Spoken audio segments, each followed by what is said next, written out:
Re. Alors le sujet d'aujourd'hui, c'est les Juifs, les Judéens, nous autres, nous les Bantous. Nous n'avons pas rejeté le Christ. Il ne s'agit pas du peuple qui a rejeté le Christ, mais bel et bien les scribes principaux sacrificateurs et les pharisiens, les docteurs de la loi. On est à Jean chapitre 1, au verset 11. Ça, c'est le verset, le seul et unique verset des chrétiens pour justifier comme quoi, oui, les Juifs ont rejeté le Christ, maintenant nous tous, si on l'accepte, on est israélites, voilà. Non, non, ça n'a jamais existé. Il faut remettre les choses dans le contexte. Jean chapitre 1 au verset 11, on commence par ça. Il est venu chez lui et les siens ne l'ont pas accueilli. Point. Mais à tous ceux qui l'ont accueilli, il a donné pouvoir de devenir enfants de Dieu à ceux qui croient en son nom. Eux qui ne furent engendrés ni du sang, ni d'un vouloir de chair, ni d'un vouloir d'homme, mais de Dieu. Vous voyez, ici le problème c'est quoi? Ici, les gens disent, ah, le Christ il est venu chez lui, mais les siens là, c'est-à-dire tout le peuple, au complet les 12 tribus, ne l'ont pas accueilli. Mais à tous ceux qui l'ont accueilli, c'est-à-dire aujourd'hui les chrétiens, pas les Israélites, pas la Bible, pas nous autres, mais les chrétiens qui l'ont accueilli, il a donné pouvoir de devenir enfants de Dieu. Donc du coup, eux ils disent, ah, on est enfants de Dieu parce qu'on l'a accueilli. Mais il faut poursuivre. Qui sont les enfants de Dieu? Il y a ceux qui croient en son nom, mais on finit ici. Eux, les enfants de Dieu, qui ne furent engendrés ni du sang, c'est-à-dire ni du sang, vous comprenez bien, ni d'un vouloir de chair, ni d'un vouloir d'homme, mais de Dieu. Qu'est-ce que cela veut dire? Ici, on vous parle seulement des enfants de la promesse. On parle seulement que eux, là, ce sont les enfants de la promesse. C'est les Israélites. Ni d'un vouloir de chair, ni d'un vouloir d'homme, mais de Dieu. Vous voyez ce que ça veut dire? C'est juste ça, c'est très simple à comprendre. Mais c'est difficile à accepter, mais bon. On va aller maintenant... Nous allons aller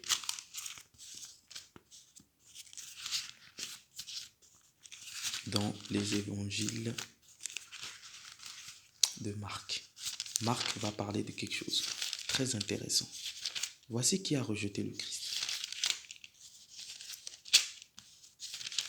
J'ai mis un peu de temps là. On est à Marc chapitre 8.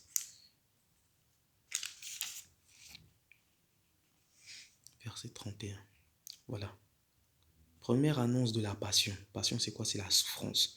Marc 8, 31. Et il commença, le Christ qui parle, de leur enseigner, le Fils de l'homme doit beaucoup souffrir, être rejeté. Rejeté par tout Israël entier, rejeté par tous les Juifs, comme les chrétiens disent que il est allé chez les siens, tous les Juifs l'ont rejeté, et maintenant c'est nous, enfants de Dieu, celui qui croit en son nom.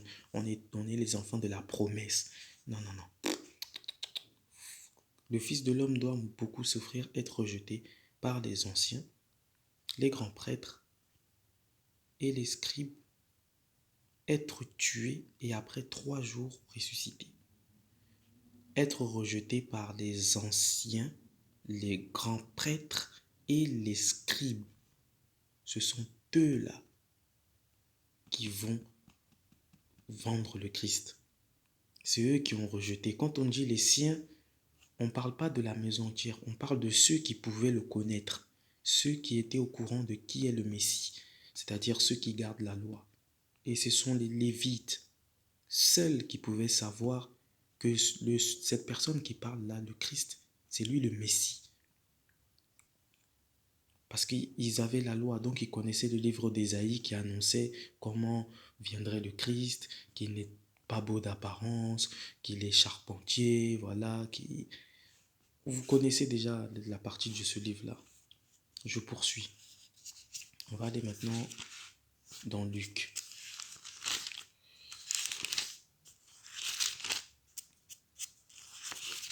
Luc chapitre 9.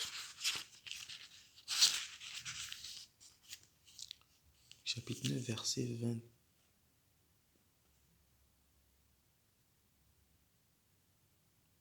Non, 22. Première annonce de la passion. Encore une fois, regardez bien. La même chose tout à l'heure chez Marc. Regardez ici encore chez Luc.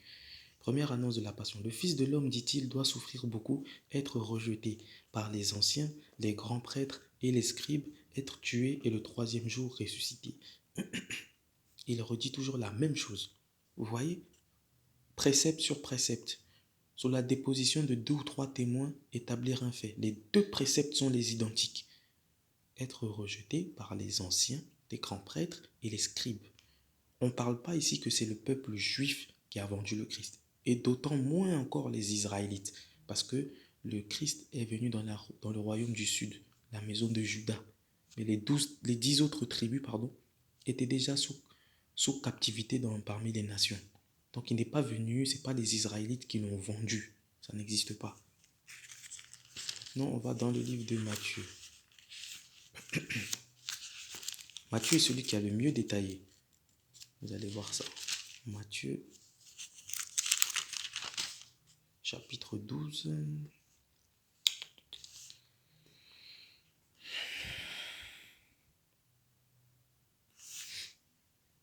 Matthieu, chapitre 12. Verset 14, je crois. Or combien? Attendez. On va prendre le verset 14. Oui, voilà. Étant sortis, les pharisiens tinrent conseil contre lui en vue de le perdre. On parle du Christ. C'est les pharisiens là.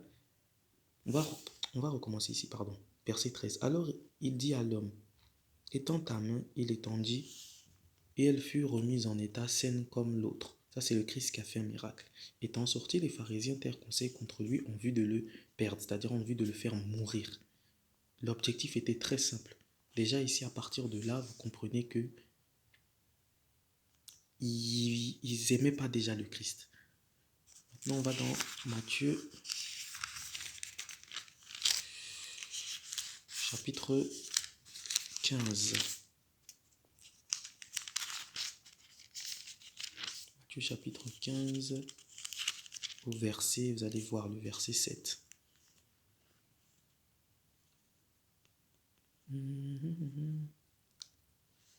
Regardez bien le Christ. Bon, je vais commencer. Discussion sur les traditions anciennes. On va reprendre. Alors les pharisiens et des scribes de Jérusalem s'approchent de Isaiah Kongo et lui disent: pourquoi tes disciples transgressent-ils la tradition des anciens? En effet, ils ne se lavent pas les mains au moment de prendre le repas. Ça, c'est quand on parle de c'est pas ce qui entre dans la bouche qui souille l'homme là. C'est à propos de laver les mains. On n'a jamais dit que c'est autre chose. En effet, ils ne se lavent pas les mains au moment de prendre le repas. Et vous, répliqua-t-il, pourquoi transgressez-vous le commandement de Dieu au nom de votre tradition? En effet, Dieu a dit: honore ton père et ta mère, et que celui qui maudit son père ou sa mère soit puni de mort. Mais vous, vous dites: quiconque dira à son père ou à sa mère, les biens dont j'aurais pu t'assister, je les consacre, celui-là sera quitte de ses devoirs envers son père ou sa mère. Et vous avez annulé la parole de Dieu au nom de votre tradition. Hypocrite, Isaïe a bien prophétisé de vous quand il a dit: ce peuple m'honore des lèvres, ça c'est nous autres. On a la louange pour le Créateur, mais leur cœur est loin de moi. Mais en fait, on ne connaît pas les commandements. Vous verrez ça chez tous les négro-israélites aujourd'hui, les enfants de l'esclavage. On parle bien du Créateur quand il s'agit de connaître la loi ou connaître la Bible. Il n'y a pas connaissance. Vain est le culte qu'ils me rendent. Les doctrines qu'ils enseignent ne sont que préceptes humains. Vous voyez, ce n'est que préceptes humains. On continue. Et ayant appelé la foule près de lui, il leur dit: écoutez et comprenez. Ce n'est pas ce qui entre dans la bouche qui souille l'homme, mais ce qui sort de sa bouche. Voilà ce qui souille l'homme. Vous voyez, c'est les paroles en fait. C'est ce qui sort de notre cœur qui nous souille. C'est pas la nourriture. C'est pas parce qu'on ne sait pas laver les mains que tu as touché manger de nourriture que ça va te souiller. Ça, c'est une tradition d'homme, ça. Alors, s'approchant, les disciples lui disent: Sais-tu que les pharisiens, regardez encore les pharisiens, c'est eux là. Sais-tu que les pharisiens se sont choqués de t'entendre parler ainsi? Il répondit, tout plan, c'est-à-dire que n'a point planté mon Père céleste sera arraché. C'est plante en fait. Laissez-les, des pharisiens, ce sont des aveugles qui guident des aveugles. Or, si un aveugle guide un aveugle, tous les deux tomberont dans un trou. Ça voulait tout simplement dire que ça, ce sont les faux bergers, quoi. C'est comme les pasteurs du dimanche. Ils vont parler, ils vont vous utiliser un seul précepte. Vous allez rien comprendre, en fait. En fait, c'est tant que ça parle pas, en fait, dans la vérité, précepte sur précepte. Là, je mets dans ce contexte, hein. Vous n'allez jamais comprendre le sens. Et c'est de ça, en fait, que c'est une parabole qui voulait tout simplement dire que eux, là, les Lévites de l'époque, ils n'enseignaient pas correctement la vérité, ils étaient juste des hypocrites. Donc, on va aller à Matthieu chapitre 22 maintenant. Précepte sur précepte, règle sur règle, un peu d'ici, un peu de là. La jonglerie de la Bible. Quand je ne connaissais pas ça avant, j'étais bête, hein. Ah, je ne vous cache pas la vérité, les frères et sœurs. Matthieu chapitre 22.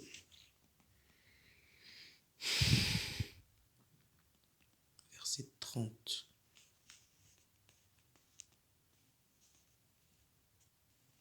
À la résurrection, en effet, on ne prend ni femme ni mari, mais on est comme des anges dans le ciel. Ça, c'est pour toute personne qui, voilà, pour savoir quand vous serez ressuscité, il n'y a pas femme ni mari. Quant à ce qui est de la résurrection des morts, n'avez-vous pas lu l'oracle dans lequel Dieu vous dit, regardez bien, disait ici, Nouveau Testament. Parce que dans l'Ancien Testament, le Créateur dit, je suis le Dieu d'Abraham, d'Isaac et de Jacob, c'est mon nom d'éternité en éternité, génération en génération. Exode 3,15. Nouveau Testament, il confirme encore qu'il n'est pas le Dieu de tout le monde sur la terre.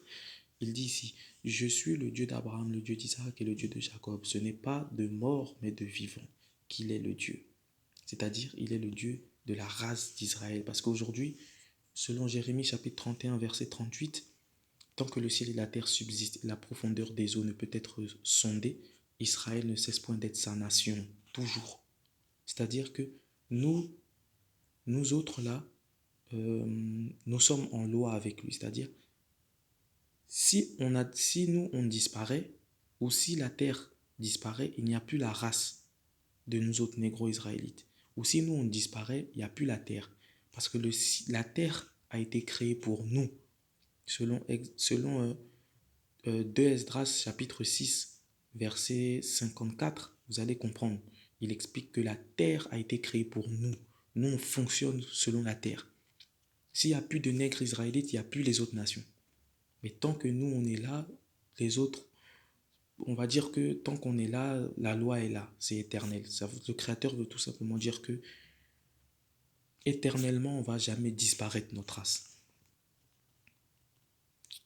Donc voilà, bon ensuite j'étais là.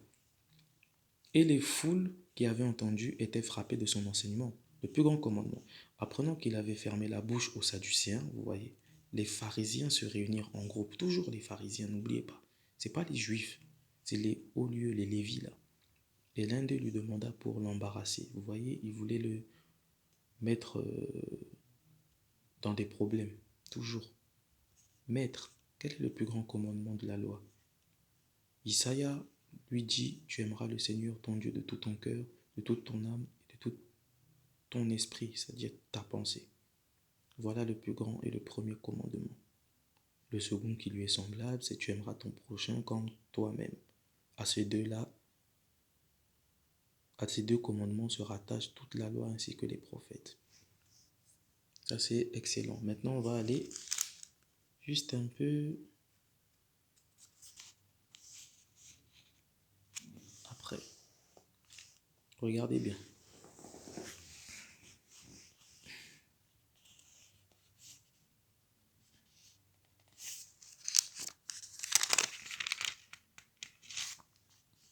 Matthieu chapitre 26.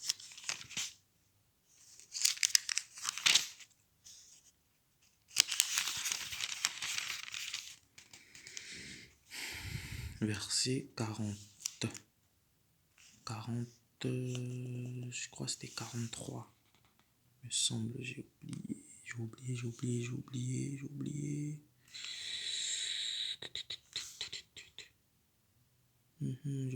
Bon, ouais, on va lire 45. Voilà. Alors il vient vers les disciples et leur dit, désormais vous pouvez dormir, vous reposer. Voici toute proche l'heure où le Fils de l'homme va être livré aux mains des pécheurs. Ici, là, les pécheurs, c'est tous ceux qui n'ont pas l'amour de la vérité. Dans ce temps précis, chronologiquement, il s'agissait non seulement des prêtres là, les sadducéens, les scribes pharisiens, une partie de la foule corrompue, c'est-à-dire une toute petite partie des juifs corrompus, et les romains, qui étaient les pécheurs. Levez-vous, allons, voici tout proche celui qui me livre. Là, il parle de l'Iscariote. Attendez. Comme il parlait encore, voici Judas, l'un des 12, et avec lui une bande nombreuse armée de glaives et de bâtons envoyés par les grands prêtres. Qui a envoyé les Romains? Ce n'est pas les Romains qui sont venus chercher le Christ. C'est les grands prêtres et les anciens du peuple. Ils ont envoyé les Romains armés de glaives et de bâtons. C'est eux là les traîtres. Ce n'est pas les Juifs, c'est eux les traîtres. Judas, oui, Judas, il a trahi. Mais Judas, je vais faire aussi une classe pour que vous allez comprendre que Judas s'est fait le maudit du Christ pour que la mission de salut soit faite, opérationnelle en fait. Or, le traître leur avait donné ce signe.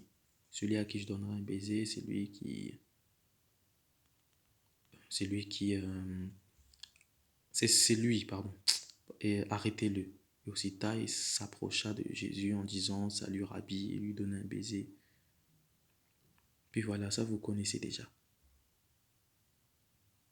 Mais c'est pour vous montrer ici que c'est les anciens, les prêtres, les sacrificateurs, c'est eux là qui ont manigancé pour envoyer les soldats romains aller, ainsi que Judas aussi. C'est eux là les coupables. C'est pas le peuple juif. C'est pas nous les Benayandi qui ont vendu le Yesaya. C'est faux. Vous voyez ce que je vais vous faire comprendre? On va aller maintenant dans... Ici, je pense que ça va être pas mal ici.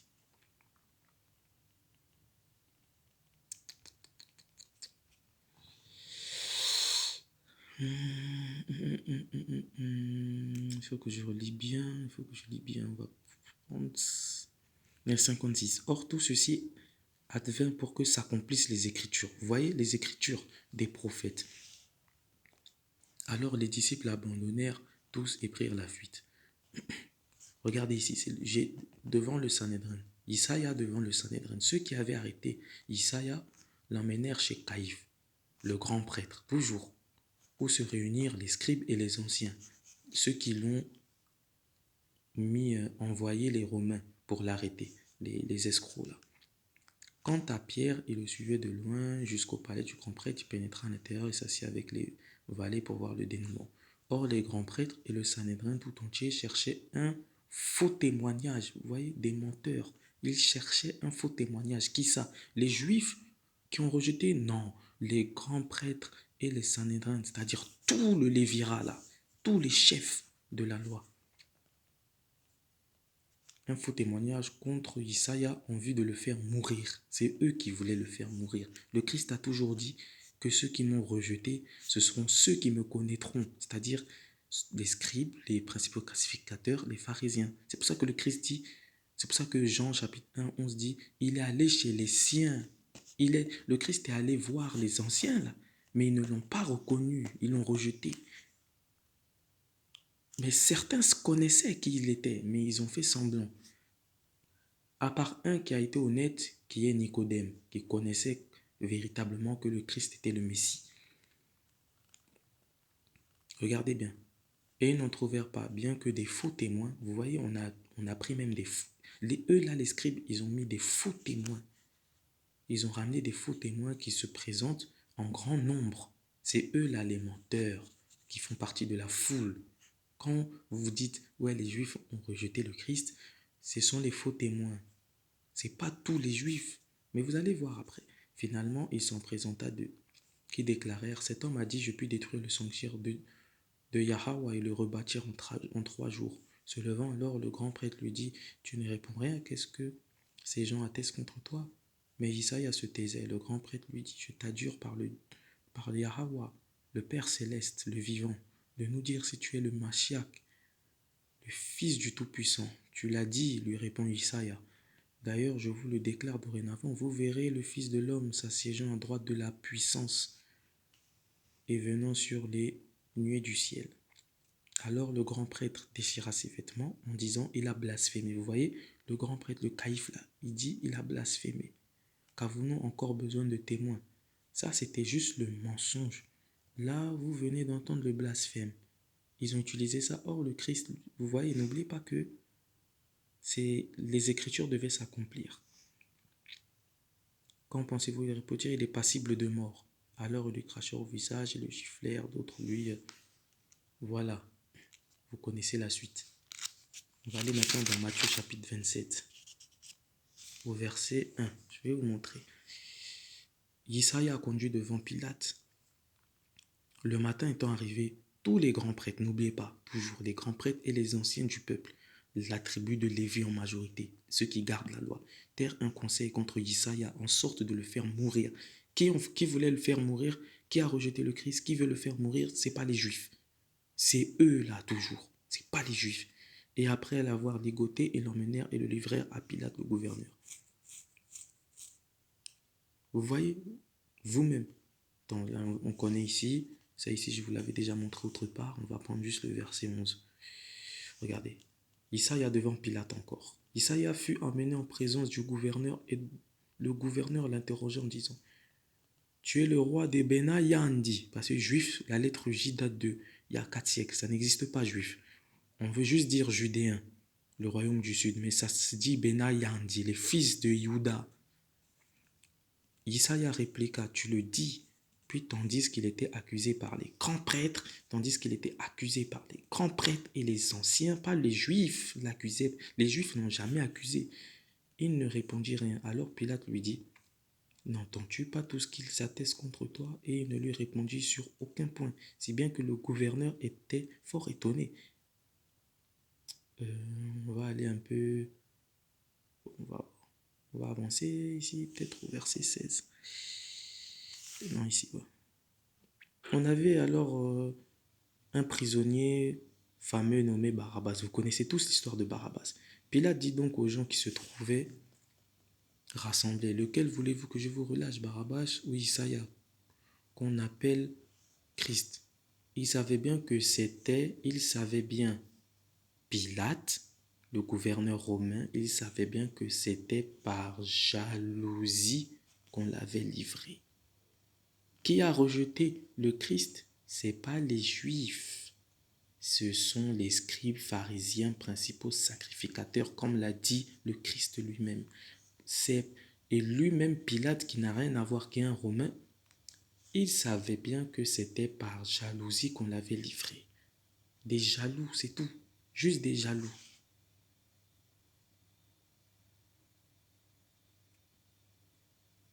Regardez encore. Or, tandis qu'il siégeait au tribunal, sa femme lui dit, la femme de Pilate, ne te mêle point de l'affaire de ce juste, car aujourd'hui j'ai été très affecté dans un songe à cause de lui. C'est pour ça que Pilate, lui, il s'est lavé les mains. C'est à cause de ça qu'il a dit, ouais, je me lave les mains, ça c'est votre histoire. Parce qu'il connaissait que la femme savait que Isaïe était puissant, il n'était pas comme n'importe quel être humain, quoi. Cependant, les grands prêtres et les anciens persuadèrent, qui saute encore, les grands prêtres et les anciens persuadèrent aux foules réclamer Barabbas et de faire mourir le Christ. Ce sont les anciens.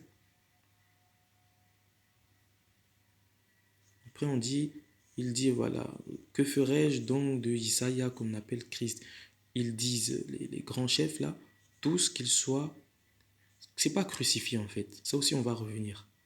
Le Christ, selon la loi là, il doit être pendu à un arbre. Parce que quand tu es maudit, tu dois être pendu selon la loi mosaïque. Mais bon, je lis crucifié, c'est pas le plus grand sujet, mais je vais y revenir pour vous montrer aussi selon la Bible là. que celui qui est maudit doit être pendu. Bon, voyons alors qu'il n'aboutissait à rien, mais qu'il s'ensuivait plutôt d'un tumulte. Pilate prit de l'eau et se lava les mains en présence de la foule. Je ne suis pas responsable de ce sang, à vous de voir. Et tout le peuple répondit, tout le peuple, le monde entier, chrétien, non, le peuple dit, que son sang, à lui le juste Isaïe, soit sur nous et sur nos enfants, que son sang retombe. Pourquoi est-ce qu'il voulait que le sang retombe sur eux? Parce que ceux-là, il y a David en fait qui avait cru en lui. Je veux vous montrer que les Juifs n'ont jamais rejeté le Christ parce qu'il y a les Juifs qui croyaient en lui. Ça, c'est dans Jean, ça. C'est Jean qui parle, qui témoigne cela. Jean chapitre 11, verset 45. Vous allez voir, Jean connaissait que il y avait on n'a jamais rejeté le Christ entièrement. Ça, c'est des mensonges. Les chefs juifs, décident de la mort du Christ. Jamais le peuple. Regardez bien, beaucoup d'entre les Juifs qui étaient venus auprès de Marie et avaient vu ce qu'il avait fait, c'est écrit quoi? Crurent en lui. Pourtant, dans l'église du dimanche, là, chrétienne, on dit non, tous les Juifs, ils ont rejeté le Christ. Personne n'a cru en lui, ils l'ont tous rejeté pour que son sang retombe sur eux. Mais ça, c'est un mensonge stratosphérique. Beaucoup d'entre les Juifs qui étaient venus auprès de Marie et avaient vu ce qu'il avait fait, crurent en lui. Vous voyez comment c'est de la sorcellerie, comment l'église des branches chrétiennes ont menti beaucoup. Je ne dis pas, je mets l'église chrétienne, mais je ne parle pas de certains pasteurs qui enseignent la vérité. N'oubliez pas cela. Je ne fais pas d'amalgame. Quand je dis les églises chrétiennes, c'est parce que je sais que les églises chrétiennes, dans toutes les dominations, il n'y a pas la vérité. Pourquoi? Toutes les églises chrétiennes n'ont pas l'objectif de chercher qui sont les brebis perdues de la maison d'Israël. Parce que il faut se rapprocher, dans tous les cas, pour le salut de la maison d'Israël. Et ça, tout le monde qui est réveillé a compris cela. Mais les églises, ils s'en fichent des Israélites. Bref. Mais certains s'en furent trouver les pharisiens et leur dirent ce qu'avait fait le Isaïe. Les grands prêtres et les pharisiens réunirent alors un conseil. Que faisons-nous, disaient-ils? Cet homme fait beaucoup de signes. Si nous le laissons, ainsi tous croiront en lui. N'oubliez pas qu'ils étaient jaloux, comme l'a dit Pilate, parce qu'ils l'ont livré par jalousie, parce que le peuple croyait en lui. Et donc, du coup, eux, ils perdaient leur grade. Et le Christ devait grandir. Mais eux, ils ne voulaient pas que le Christ grandisse. Ils voulaient que le Christ soit bas et eux soient toujours considérés en haut, afin qu'ils aient toujours les louanges, quoi. Si nous le laissons ainsi, tous croiront en lui. Et les Romains viendront et supprimeront notre lieu saint et notre nation. Ça, ils disaient ça, mais oui, ça s'est passé après, mais en fait, ça, c'était juste histoire d'eux. Mais l'un d'entre eux, Caïphe, étant grand prêtre cette année-là, leur dit, vous n'y entendez rien, vous ne songez même pas qu'il est de votre intérêt qu'un seul homme meure pour le peuple, non pas pour l'humanité tout entière. Jean 3,16. Le Christ doit mourir pour le peuple d'Israël, dit Solélé, nous autres, nous les négros, les Israélites, les Bantous, et que la nation ne périsse pas tout entière. La nation, on ne parle pas de la maison de Juda, on parle de et Juda et de la maison d'Éphraïm, le royaume du Nord, c'est-à-dire tous les Israélites de la terre entière. Or, cela, il ne le dit pas de lui-même, mais étant grand prêtre cette année-là, il prophétisa que Isaïe allait mourir pour la nation. Mourir pour la nation ou mourir pour l'humanité tout entière? Pour la nation seulement. Et non pas pour la nation seulement. N'oubliez pas. Mais encore afin de rassembler dans l'unité, dans l'union, au royaume du Nord, au royaume du Sud. Les enfants de Yahweh dispersés. Qui sont les dispersés? Le royaume du Nord, au travers de toutes les nations. Dès ce jour-là, donc, ils résolurent de le tuer. Donc voilà. Donc voici la fin du sujet. Les Juifs n'ont pas rejeté le Christ. Ça n'a jamais existé. Au contraire, les Juifs, beaucoup plus croyaient en lui. La majorité croyait au Christ parce qu'il avait la doctrine, c'est-à-dire la loi venant du Créateur. Quand ils entendaient Christ, ils savaient que c'était le Tout-Puissant qui parlait. Et plus encore les miracles, ils le suivaient, ils savaient qu'il était venu euh, pour les sauver. D'ailleurs, le Christ là, il a une mission bien particulière. Attendez, on va finir avec ça. Je vous ai montré que ce sont les scribes et les pharisiens, comme le témoin lui-même, le Christ, qui l'ont rejeté, jamais le peuple. Mais attendez, je vais aller dans l'Acte des Apôtres, chapitre 3. Regardez bien, Acte des Apôtres, chapitre 3.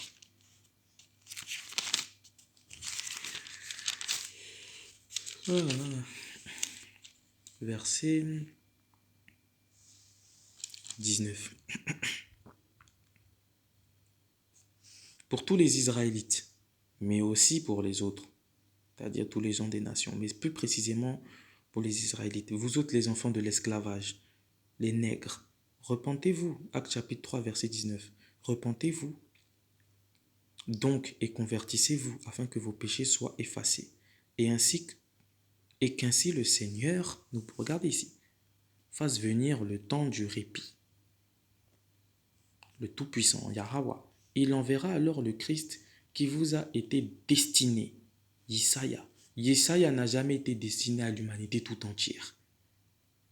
Jean 3,16 n'a jamais parlé d'un Christ venu mourir pour l'humanité tout entière.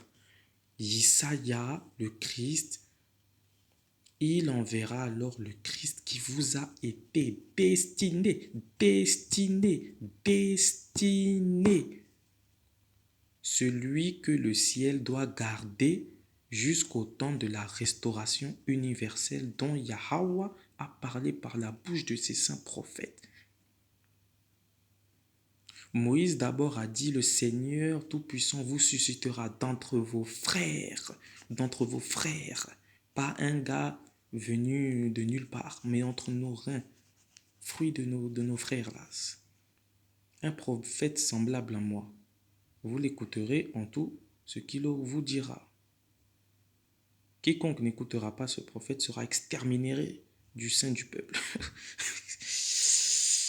Pinaise, le Christ, véritable Christ vivant. Mais en fait, le Christ, pourquoi est-ce pourquoi est-ce que les gens qui ne l'écoutent pas seront exterminés du sein du peuple? Parce qu'il faut savoir que le Christ n'est pas venu pour l'humanité tout entière. Pourquoi? Parce que je vous ai toujours parlé que les nations, les Ngoïm, à cause du mal qu'ils nous ont fait, ils se sont fait ennemis eux-mêmes du Christ. Regardez Luc, chapitre 1, verset 71. On va lire ici, c'est la fin. Écoutez. On va lire Luc, chapitre 68 d'abord. Béni soit, c'est le cantique de Zacharie. Béni soit Yahweh, le Père céleste, d'Issolélé d'Israël. De ce qu'il a visité, il a visité. C'est-à-dire le Tout-Puissant a mis un regard. Il a envoyé le Christ, il a délivré son peuple en envoyant son Fils. Et il nous a suscité une puissance de salut. Qu'est-ce que le salut? C'est être sauvé. C'est le rachat. C'est ça le salut. Dans la maison de David, son serviteur, selon qu'il avait annoncé par la bouche de ses saints prophètes des temps anciens, pour nous sauver. Regardez bien. Le but du Christ, il est simple aussi. Pour nous sauver de nos ennemis. Est-ce que le Christ, il est venu là, dans sa première arrivée, il a fait la guerre? Non, ça c'est à son retour, pour nous sauver de nos ennemis. Et de la main de tous ceux qui nous haïssent. Qui nous haït aujourd'hui? Toutes les nations entières. Et de la main de tous ceux qui nous haïssent. Mais non seulement il y a les nations tout entières, mais il y a aussi les Israélites négros aussi qui haïssent leurs frères. C'est de cela, eux aussi, ils seront exterminés. Vous voyez? Et tout cela, c'est un serment qu'il a juré. Donc voici ce qui attend non seulement les nations, mais ce qui nous attend aussi, nous autres, si on ne s'aime pas entre Israélites et négros. Donc voilà la conclusion. Les Juifs n'ont jamais rejeté le Christ. Ceux qui vous ont appris ça sont des doctrines mensongères des églises à dénomination du christianisme. C'est tout. ceux qui ont rejeté le Christ, le Fils lui-même le déclare. On va retourner à Marc 8, juste pour terminer là-dessus.